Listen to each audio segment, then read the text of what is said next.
देखिए, आज हम लोग 10वीं तथा 12वीं कक्षा के बहुत ही महत्वपूर्ण टॉपिक पे बात करने जा रहे हैं, जिसे हम आनुवंशिकता या वंशानुगतिकी कहते हैं।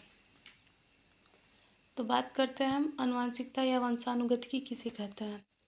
वे लक्षण जो माता-पिता से संतानों में पीढ़ी दर पीढ़ी जाता है, ऐसे लक्षणों को हम आनुवंशिकता या वंशानुगतिकी कहते हैं।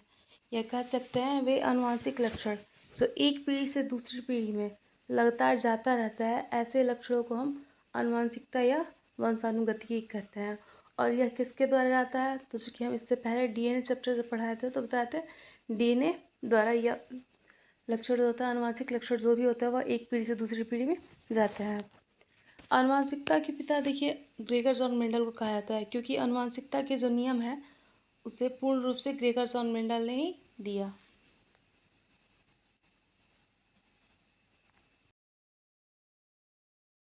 देखिए, अब हम बात करते हैं कि ग्रेगर जॉन मेंडल कौन थे, कहाँ के निवासी थे तथा उन्होंने अपना प्रयोग किस पौधे पर किया और किस सन से लेकर किस सन तक किया, अर्थात उन्होंने आनुवंशिकता का नियम जो है वह कितने वर्षों में दिया।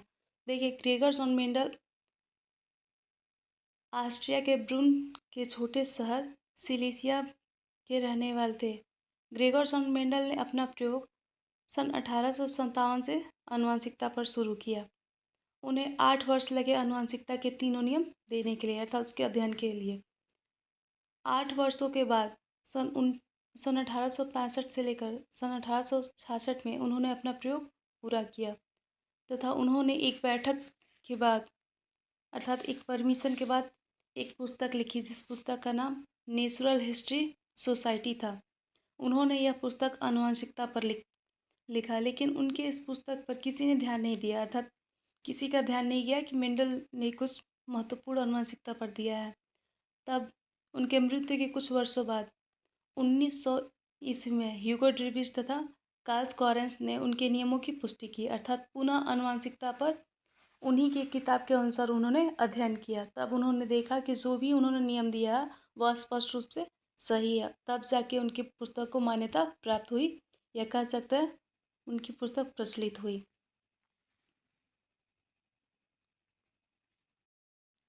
देखिए, ग्रेगर जॉन मेंडल एक पादरी थे, अर्थात जो क्रिश्चियन होते हैं उनमें जो पूजा करते हैं उन्हें हम पादरी कहते हैं, जैसे हम अपने यहाँ पंडित को कहते हैं। उन्होंने अपना प्रयोग बगानी मटर अर्थात गार्डन पी पर किया। बगानी मटर का वैज्ञानिक नाम जो होता है वह पाइसम सटाइवम होता है।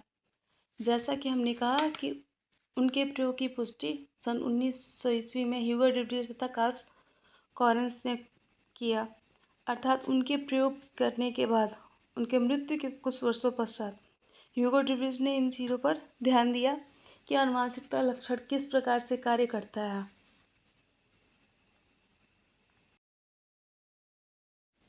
अब बात करते हैं मेंडल्स के नियम या आनुवंशिकता के नियम। तो देखिए, ग्रेगर जॉन मेंडल ने आनुवंशिकता के लिए निम्न 3 नियम दिए।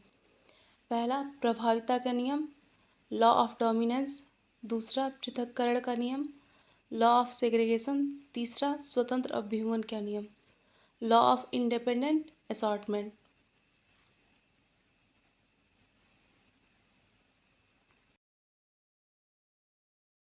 देखिए, बात करते हैं हम अब आनुवंशिकता के प्रथम नियम या मेंडल के प्रथम नियम, प्रभाविता के नियम के बारे में, जिसे हम लॉ ऑफ डोमिनेंस के नाम से भी जानते हैं। देखिए, ग्रेगर जॉन मेंडल ने प्रथम नियम में एक लक्षण को ध्यान में रखकर, अर्थात रंग को ध्यान में रखकर, दो पुष्पों के बीच संकरण कराया। उन्होंने देखा कि प्रथम पीढ़ी में केवल संकर लाल ही रंग के ही पुष्प दिखाई दे रहे हैं, अर्थात प्रथम पीढ़ी में केवल प्रभावी लक्षण दिखाई देते हैं। इसलिए मेंडल के प्रथम नियम को प्रभाविता का नियम कहते हैं। अर्थात जब उन्होंने लाल और सफ़ेद पुष्प के बीच संकरण कराया तो उन्होंने देखा कि प्रथम पीढ़ी में केवल संकर लाल, अर्थात ना तो वो शुद्ध लाल था और ना ही शुद्ध सफ़ेद था, दोनों का मिश्रण। हम देखने में कहें तो उसे हम गुलाबी रंग कह सकते हैं, लेकिन अगर जेनेटिकली कहें तो उसे हम संकर लाल कहेंगे। तो प्रथम पीढ़ी में 4 प्रकार के पुष्प उत्पन्न हुए और चारों के चारों कैसे थे, संकर लाल। देखिए, मेंडल के प्रथम नियम में केवल प्रभावी लक्षण ही दिखाई देते हैं। तो बात करते हैं हम प्रभावी लक्षण या अप्रभावी लक्षण किसे कहते हैं। तो जो लक्षण प्रथम पीढ़ी में दिखाई देते हैं ऐसे लक्षणों को हम प्रभावी लक्षण कहते हैं, जैसे कि लाल रंग का प्रथम पीढ़ी में दिखाई देना। अब बात करते हैं अप्रभावी लक्षण। तो जो लक्षण प्रथम पीढ़ी में दिखाई नहीं देते हैं ऐसे लक्षणों को हम अप्रभावी लक्षण कहते हैं, जैसे कि सफ़ेद रंग का प्रथम पीढ़ी में दिखाई ना देना। देखिए, सफ़ेद रंग प्रथम पीढ़ी में छिपा हुआ होता है, अर्थात अप्रभावी होता है, जिसके कारण वह स्पष्ट रूप से दिखाई नहीं देता। लेकिन जैसे ही प्रथम पीढ़ी से प्राप्त संतानों के बीच द्वितीय पीढ़ी में संकरण कराया जाएगा, तो उस समय सफ़ेद रंग भी स्पष्ट रूप से दिखाई देगा, जिसके बारे में हम आगे चल के पढ़ेंगे।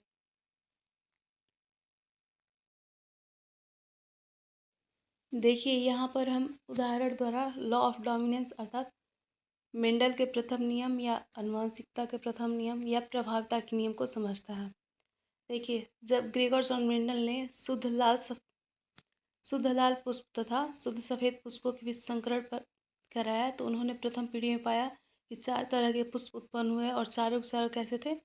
संकर लाल। अर्थात जीनोटाइप जो था वह भी 4 था और फिनोटाइप जो था वह भी 4 था।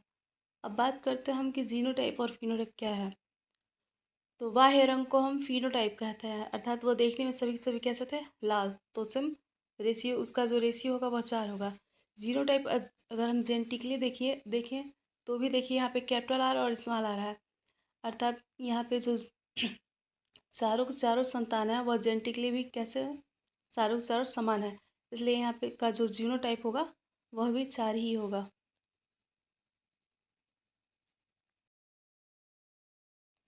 अब बात करते हैं हम आनुवंशिकता के दूसरे नियम अर्थात पृथक्करण का नियम या मेंडल का नियम, जिसे हम लॉ ऑफ सेग्रीगेशन के नाम से भी जानते हैं।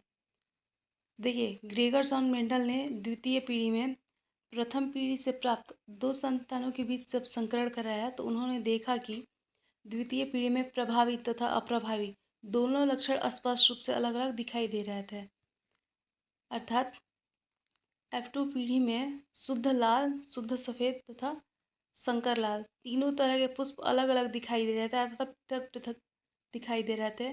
इसलिए मेंडल के द्वितीय नियम या आनुवंशिकता के द्वितीय नियम को हम पृथक्करण के नाम से पृथक्करण के नियम के नाम से जानते हैं।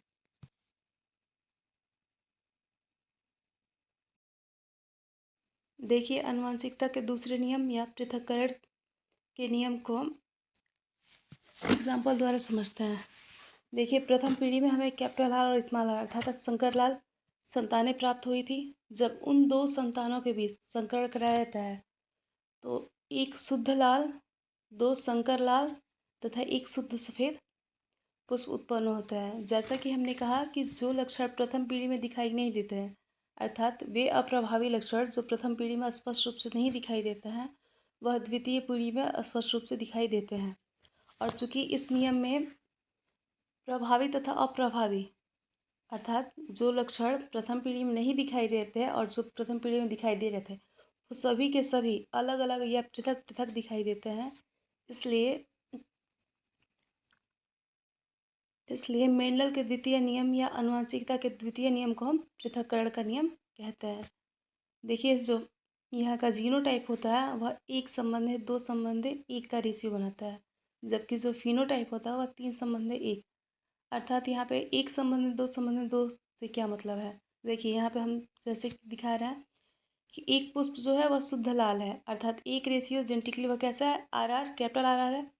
दूसरा देखिए, यहाँ पे 2 पुष्प जो है संकर लाल है, अर्थात कैपिटल आर स्मॉल आर, ठीक है।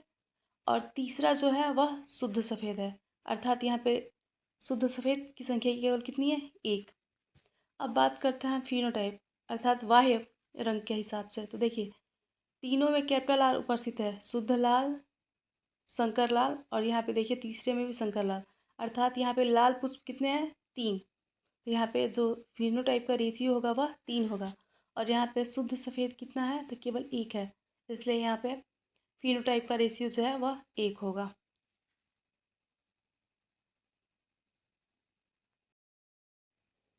देखिए, अब बात करते हैं हम लॉ ऑफ इंडिपेंडेंट असॉर्टमेंट अर्थात स्वतंत्र अभ्युहन का नियम, या इसे हम आनुवंशिकता का तृतीय नियम, तीसरा नियम या मेंडल का तीसरा नियम कहता है।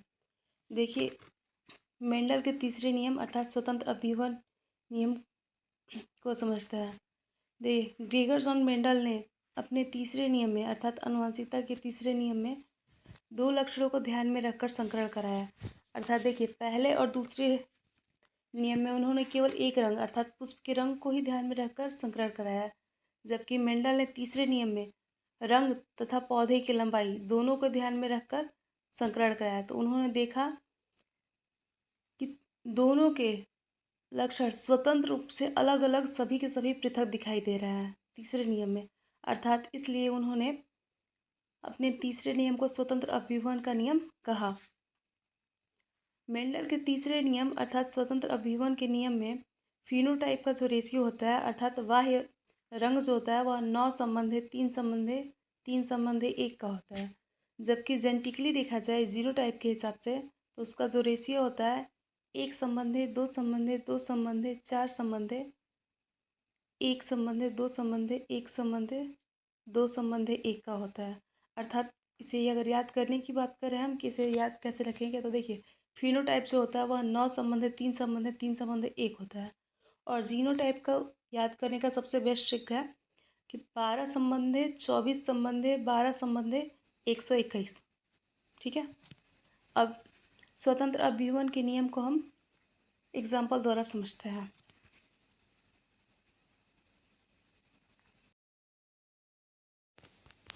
देखिए, जैसे कि हमने कहा कि मेंडल ने अपने तीसरे नियम में दो लक्षणों को ध्यान में रखकर संकरण कराया, जैसे पुष्प का रंग तथा पुष्प की लंबाई। तो देखिए, पुष्प के रंग के लिए जो उन्होंने बिंदु लिया या फिर जो निर्देशित किया वह कैपिटल आर किया, तथा देखिए, मेंडल ने पुष्प के रंग अर्थात लाल के लिए कैपिटल आर लिया तथा सफ़ेद के लिए स्मॉल आर। ठीक उसी प्रकार उन्होंने लंबाई के लिए कैपिटल टी लिया तथा बौने पौधे के लिए स्मॉल टी का प्रयोग किया। अब जब उन्होंने संकरण कराया तो उन्होंने, जैसा कि हमने कहा कि फिनोटाइप देखने में 9 पुष्प जो हुए वह लाल हुए और कैसे हुए, लंबे हुए, तथा 3 पुष्प जो थे वह लाल तो थे लेकिन शुद्ध लंबे थे। उसके बाद से 3 पुष्प जो थे वह सफ़ेद थे लेकिन कैसे थे, संकर लंबे थे, और एक जो पुष्प था वह शुद्ध सफ़ेद और शुद्ध बौना था। अब वही बात कर रहे हैं हम फिनोटाइप की, तो अभी हमने जैसे कहा, जैसे देखिए हमने अलग अलग रंगों से उसे डिनोट किया है। एक पुष्प जो है वह जैसे पहला जो है वह शुद्ध लाल और शुद्ध लंबा है, जबकि दूसरा जो है, देखिए, 2 जो पौधे हैं वह संकर लाल है और कैसे हैं, शुद्ध लंबे हैं। अब बात करें उसके अलावा हम थर्ड पॉइंट की अर्थात capital R capital T small T की। देखिए, यहाँ पे हमने इसे 2 रंगों से डिनोट किया है, अर्थात जो शुद्ध लाल तथा संकर लंबे पौधों की संख्या है वह 2 है, जैसा कि आप देख सकते हैं। फिर हमने फोर्थ वाले बॉक्स में कैपिटल आर स्मॉल आर और कैपिटल टी स्मॉल टी अर्थात इस प्रकार के पौधे 4 उत्पन्न हुए।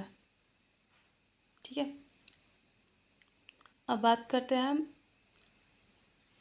Small are capital T. तो देखिए, स्मॉल आर किस चीज़ का सिंबल है, शुद्ध सफ़ेद का, लेकिन कैपिटल टी लंबाई का प्रतीक है, जबकि यह शुद्ध नहीं है।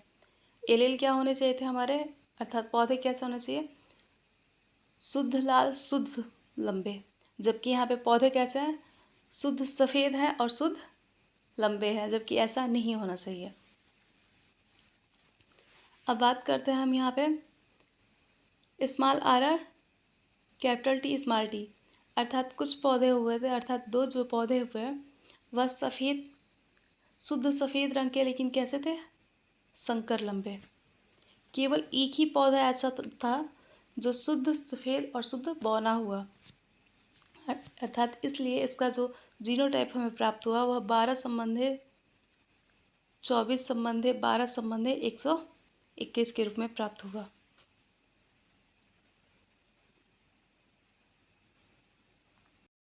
देखिए, ग्रेगर्स और मेंडल के नियमों की कुछ अन्य जानकारी हम अगले वीडियो में देखेंगे। धन्यवाद। देखिए, आज हम लोग आनुवंशिकता चैप्टर के सेकेंड पार्ट को पढ़ेंगे, अर्थात जो बिंदु है, जो महत्वपूर्ण बिंदु है पार्ट फर्स्ट में नहीं हो पाए थे, उन्हें हम सेकेंड में देखेंगे।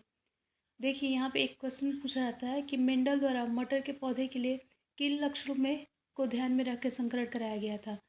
देखिए, मेंडल ने निम्न 7 लक्षणों को ध्यान में युग्म विकल्पी अर्थात 7 अलग अलग लक्षणों को ध्यान में रखकर संकरण कराया था, जिसमें से पहला बीजों की आकृति, अर्थात बीज जो है वह गोल है या झुर्रीदार है। दूसरा बीजों का रंग, इसमें बीजों के रंग को ध्यान में रखा गया था। तीसरा पुष्प का रंग, पुष्प अगर है तो किस रंग का है। फली की आकृति, फल जो लग रहा है मटर के पौधे में वह कैसे है।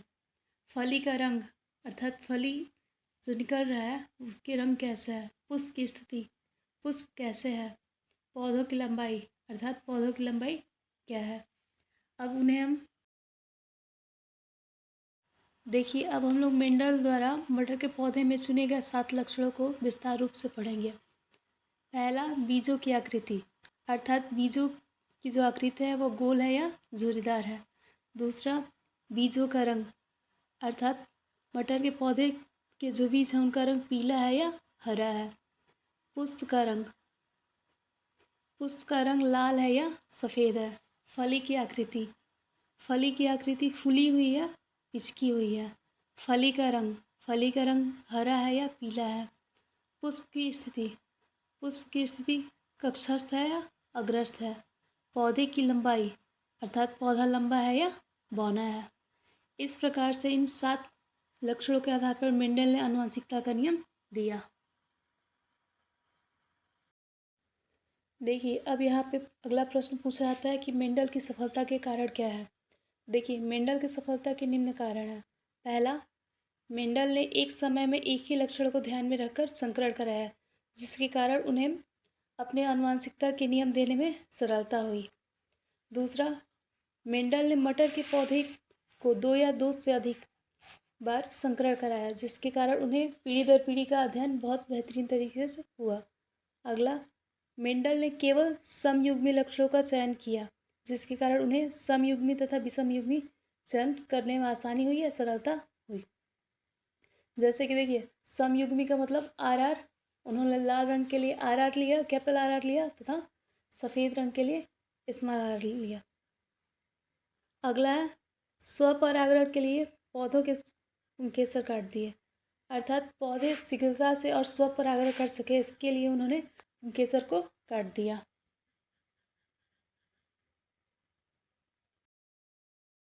देखिए, अगला प्रश्न अब इस तरीके से पूछा जाता है कि मेंडल ने मटर के पौधे का ही चयन क्यों किया। तो देखिए, मेंडल ने मटर के पौधे के चयन के पीछे अनेक तथ्य दिए। जैसे कि पहला, मटर के पौधे का जीवन काल कम होता है, जिसके कारण हम उसे सरलता से कम समय में उगा सकते हैं।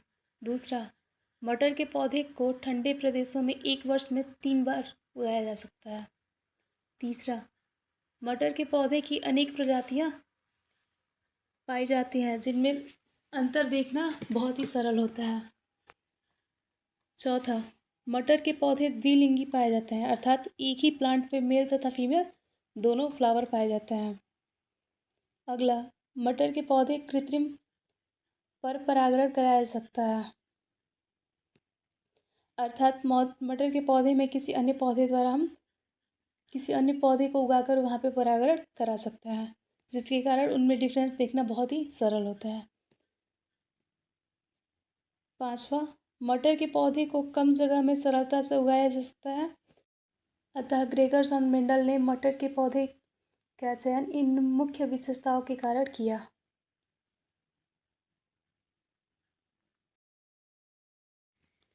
देखिए, अगला बिंदु है हमारा मेंडल द्वारा प्रयोग किए गए शब्दावली, अर्थात ग्रेगर्स और मेंडल ने आनुवंशिकता के नियम देने के लिए निम्न शब्दों का प्रयोग किया था।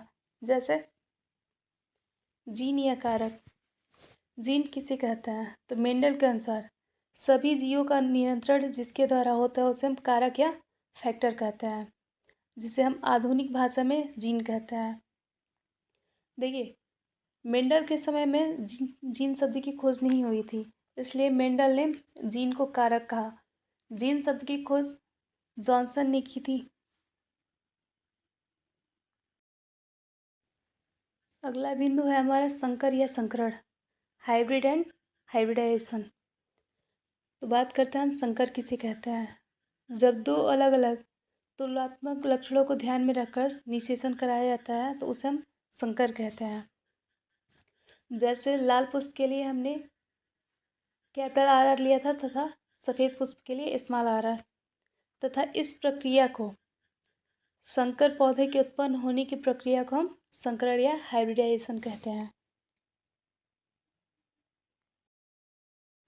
अगला बिंदु देख लेते हैं हम युग्म विकल्पी या एलिलोमॉर्फ। तो देखिए युग्म विकल्पी या एलिलोमॉर्फ किसे कहते हैं। विपरीत लक्षण वाले पौधों को हम युग्म विकल्पी या एलिलोमॉर्फ कहते हैं। जैसे एक युग्म कैपिटल आर आर हो गया और दूसरा युग्म स्मॉल आर आर। अब बात करते हैं समयुग्मी या होमोजाइगस किसे कहता है। जब दो विपर्यासी लक्षणों को नियंत्रित करने वाले दोनों जीन एक ही प्रकार के हों उन्हें हम होमोजाइगस कहते हैं। अर्थात लाल के जो दोनों युग्म हैं कैपिटल आर आर है तथा सफ़ेद के दोनों युग्म स्मॉल आर आर है। अर्थात लाल के लिए जो कैपिटल आर आर शब्द प्रयोग किया गया है वह समयुग्मी है, उसे हम होमोजाइगस कहेंगे। अब बात करते हैं हम विषमयुग्मी अर्थात हेट्रोजाइगस। बात करते हैं हम विषमयुग्मी या हेट्रोजाइगस किसे कहते हैं। तो दो अलग अलग लक्षणों के युग्म को हम विषमयुग्मी या हेट्रोजाइगस कहते हैं। जैसे कि देखिए यहाँ पे कैपिटल आर तथा स्मॉल आर विषमयुग्मी है। ठीक उसी प्रकार कैपिटल टी तथा स्मॉल टी भी विषमयुग्मी होंगे। अगला पॉइंट देख लेते हैं हम शुद्ध जाति अर्थात प्योर स्पीसीज किसे कहता है। तो ऐसे पौधे जो समान लक्षण वाले संतान को उत्पन्न करते हैं, ऐसे पौधों को हम शुद्ध जाति या प्योर स्पीसीज कहते हैं। जैसे capital R R, small r are, capital T T तथा स्मॉल टी टी।